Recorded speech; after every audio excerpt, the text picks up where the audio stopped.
परमेश्वर की कृपा से हम आज एक ऐसे दौर में प्रवेश कर रहे हैं जब महाभारत के युद्ध के बाद के समय की कहानी सामने आती है। इस कहानी में हम जानेंगे कैसे एक युवा वीर परीक्षित अपने पूर्वजों की विरासत संभालता है और एक टूटे हुए राज्य को फिर से एकजुट करता है। तो चलिए शुरू करते हैं परीक्षित का राज्याभिषेक। इस कहानी के मुख्य पात्र हैं युधिष्ठिर, जो पांडवों में सबसे बड़े और धर्मराज कहलाते हैं। उन्होंने महाभारत के महान युद्ध के बाद राज्य संभाला था। उनके भाई भीम, अर्जुन, नकुल और सहदेव सबने युद्ध में अपनी शौर्य गाथा लिखी थी। अब समय आ गया था कि युधिष्ठिर अपने उत्तराधिकारी को राज्य सौंपे, ताकि जो युद्ध ने बिखेर दिया था उसे जोड़ा जा सके। परीक्षित युधिष्ठिर के पोते पांडवों की अगली पीढ़ी के प्रतिनिधि थे। वे सिर्फ एक युवा राजकुमार नहीं थे, बल्कि शांति और पुनर्निर्माण की उम्मीद थे।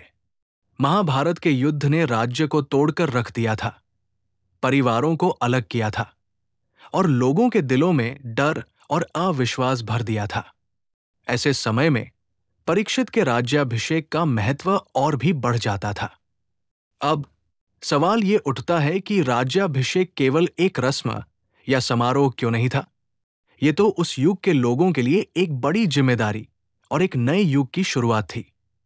जब परीक्षित को सिंहासन पर बैठाया गया तो ये संकेत था कि राजकीय शक्ति की निरंतरता बनी रहे और युद्ध की विभाजनकारी छाया से बाहर निकलकर एकता की रोशनी फैले। राज्याभिषेक का दिन बहुत ही खास था। उस दिन अनेक पुरोहित और ऋषिमुनि वहां उपस्थित थे। वे वेदों के मंत्रों से राज्याभिषेक की पवित्रता और औपचारिकता को सुनिश्चित कर रहे थे। युधिष्ठिर ने गर्व से अपने पौत्र के सिर पर मुकुट रखा और कहा, अब यह तुम्हारी जिम्मेदारी है कि तुम इस राज्य को न्याय, धर्म और प्रेम से संचालित करो। यहां एक दिलचस्प बात यह है कि इस प्रकार के संस्कार केवल राजाओं के लिए नहीं होते थे। वे उन सभी लोगों के लिए होते थे जो इस भूमि पर रहते थे। ये संस्कार, जो सैकड़ों मंत्रों और अनुष्ठानों के साथ होता था, लोगों को जोड़ता था, उन्हें ये एहसास दिलाता था कि वे एक परिवार हैं। चाहे वे राजा हो या किसान, योद्धा हो या साधु।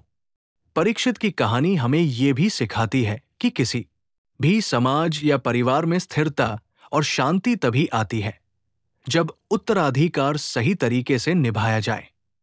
जैसे घर में बड़े बुजुर्गों की सीख और अनुभव नए पीढ़ी तक पहुंचते हैं, वैसे ही राज्य में भी राजाओं की परंपरा और नीति नए शासक तक पहुंचती है। बिना उत्तराधिकार के व्यवस्था टूट जाती है और अराजकता फैलती है। पांडवों ने भी इस बात को समझा। उन्होंने अपने अनुभवों से जाना कि केवल युद्ध से विजय नहीं मिलती, बल्कि उसके बाद आने वाले समय में शांति और न्याय बनाए रखना सबसे बड़ा कार्य होता है। इसलिए युधिष्ठिर ने परीक्षित को न केवल सिंहासन दिया, बल्कि अपने सारे अनुभव और शिक्षा भी सौंपी। उदाहरण के तौर पर उन्होंने परीक्षित को बताया कि राजा का सबसे बड़ा कर्तव्य है अपने प्रजाजनों की भलाई सोचना, न कि केवल अपनी महत्ता बढ़ाना। एक छोटी सी कहानी याद आती है। एक बार एक किसान ने अपने बेटे से कहा, बेटा, जब मैं खेत जोतता हूं तो मैं बीज बोता हूं, लेकिन असली मेहनत तब होती है जब उस बीज से पौधा उगता है और उसे पानी, धूप और देखभाल मिलती है। उसी तरह राजकुमार को भी अपने राज्य को पोषित करना होगा। सिर्फ सिंहासन मिलना ही काफी नहीं, उसे लोगों का विश्वास और उनका प्रेम भी चाहिए। युधिष्ठिर ने परीक्षित को यह भी समझाया कि राज्याभिषेक के बाद राजा को केवल शक्तिशाली नहीं, बल्कि दयालु और न्यायप्रिय भी होना चाहिए। क्योंकि जब राजा अपने प्रजा के दिलों में बसेगा, तभी राज्य में स्थिरता आएगी। तो परीक्षित का राज्याभिषेक महाभारत के उस युद्ध पीड़ित युग में एक नई शुरुआत थी।